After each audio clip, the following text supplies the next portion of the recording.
Bom, e dentro daqueles modelos de determinação sexual, nós temos sempre as benditas das exceções, né? O caso de Drosófilas, que é essa mosquinha aqui da fruta, todo mundo já deve ter visto lá, a mãe deixa na fruteira as frutinhas e elas começam a amadurecer demais e vem umas mosquinhas bem pequenininhas. Essa aqui é a Drosófila, tá? Em Drosófilas, a presença do cromossomo X, embora seja essencial para que ela seja fértil, ele não é responsável pela determinação do sexo. Como assim? Ele é necessário para que a mosca seja fértil, tá? Que ela possa reproduzir. Mas não é ele que determina o sexo nela, se ela é macho ou se ela é fêmea, tá? Isso ocorre porque os genes que estão relacionados à masculinidade, eles estão no cromossomo autossomo, né? Naqueles outros cromossomos que não são os cromossomos sexuais. O sexo, ele é então determinado pela proporção entre a quantidade de cromossomos X e cromossomos autossomos. Aí você vai falar pra mim, tá, mas quantos cromossomos X essa mosca tem, né? Então, o que acontece? Haha, um bando de cromossomo, né? Então, assim, a proporção é determinada entre a divisão de X e os autossômicos. Se nós tivermos a divisão de X e autossômico igual a 1, nós temos fêmeas. Já para os machos, eu tenho a divisão de X em relação aos autossômicos. Se der meio, eu tenho macho. Aí você fala, putz grila, né? Agora lascou. Porque assim, a gente acha que o ser humano é um bicho complicado, né? Mas dá uma olhada nesse negócio, tá? Então, olha lá. Nesse caso aqui, ó, eu tenho 4 cromossomos autossômicos e 4 cromossomos sexuais. Então, eu tenho uma proporção de 1, né? Se eu dividir 4 por 4, dá 1, né? Eu tenho uma fêmea tetraploide, tá? 4, né? Tetra. 4 cromossomos iguais. Nesse caso aqui, eu tenho 3 autossômicos e 3 sexuais. Mesma coisa, igual a 1. Fêmea triploide, porque é 3 para 3, né? 3, a ploidia do cromossomo é 3. 2 para 2 também dá 1. 2 autossômicos para 3 sexuais dá uma divisão de 1,5, tá? Então, acima de 1, não precisa necessariamente ser 1, mas tudo acima de 1 é as benditas superfêmeas. E essa proporção aqui também dá tudo acima de 1, super fêmea também. Então, pra gente não fixar muito nisso aqui, só lembrem o seguinte, que quando eu tenho a mesma quantidade de autossômicos e sexuais, ou mais sexuais do que autossômicos, nós temos fêmeas, tá bom? Bom, aqui a gente tem a diferença, ó.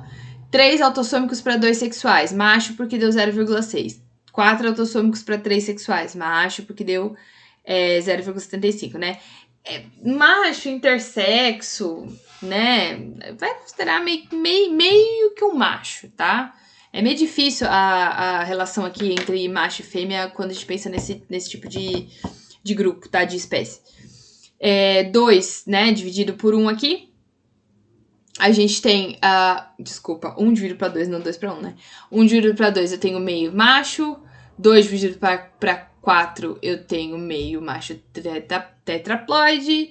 E aqui um cromossomo X dividido por 3 é 0,33 supermacho, tá, gente? Então, assim, só lembrem do seguinte, se a proporção for meio ou menos, ou até 1, né, entre menor que 1, vamos combinar assim, menor que 1 é macho, acima disso é fêmea, tá?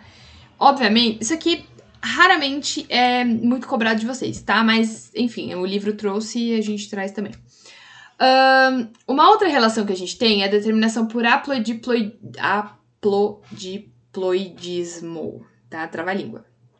O que acontece nesse caso? Em abelhas, vespas e formigas, a determinação do sexo não ocorre devido aos cromossomos sexuais, tá? Dentro da sociedade, a gente vai se distinguindo, então. A rainha, que é a única fértil, é a única que vai copular, as operárias e o zangão. O óvulo, ele é haploide. E quando fecundado, ele origina óvulos diploides, que são transformados em larvas. Esses, quando recebem mel e pólen, se tornam operárias, e as que recebem, então, geleia real, são as rainhas. O macho, ele é gerado por partenogênese. Vamos entender como é que funciona. Vou pôr eu pra cá e vamos lá. O macho, então, ele tem lá o número de cromossomos, tá? É 16. E a rainha, né, a fêmea, é 32 cromossomos. Bom, temos um problema, que há uma diferença de balanço gênico aqui. O que acontece é que para o macho produzir espermatozoide, ele não faz meiose, ele faz mitose. E aí, de 16N, continua 16N, né? Porque é mitose. Lembra lá da mitose que o número de cromossomos permanece o mesmo? Já as rainhas, elas têm 32 cromossomos e quando elas se dividem, né? Ou seja, ela tem 2N, ela tem 2 conjuntos e o macho tem um conjunto só. Quando ela divide, ela faz meiose. Então, ela também forma gametos com 16 cromossomos. Por quê, gente? Por que o macho tem que fazer mitose e a fêmea tem que fazer meiose? Porque a fêmea tendo mais cromossomos, ela não pode formar gametas com 32 cromossomos que juntar com o macho com 16. Há um desbalanço gênico entre a quantidade de cromossomos. Então, por isso que ele faz mitose, porque ele só tem 16 mesmo, e ela faz meiose porque ela tem 32. Quando eu junto o óvulo da fêmea com o espermatozoide do macho, eu tenho a formação de uma fêmea, né? Porque, afinal de contas, juntou 16 com 32, formou uma fêmea de 32 cromossomos. Aqui, o macho, então, é esse aqui que está envolvendo o processo de partenogênese, que é o óvulo não fecundado dá origem ao zangão.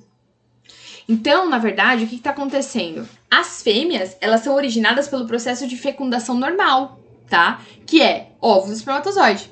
Os machos que são os haplodiploides, que significa que eles estão sendo formados a partir do óvulo só. Ou seja, o macho da abelha não tem pai, tá? Ele só tem mãe, entendeu? Então, os gametas, os genes que estão vindo para os machos são só os da mãe. As fêmeas recebem os genes da mãe e do pai.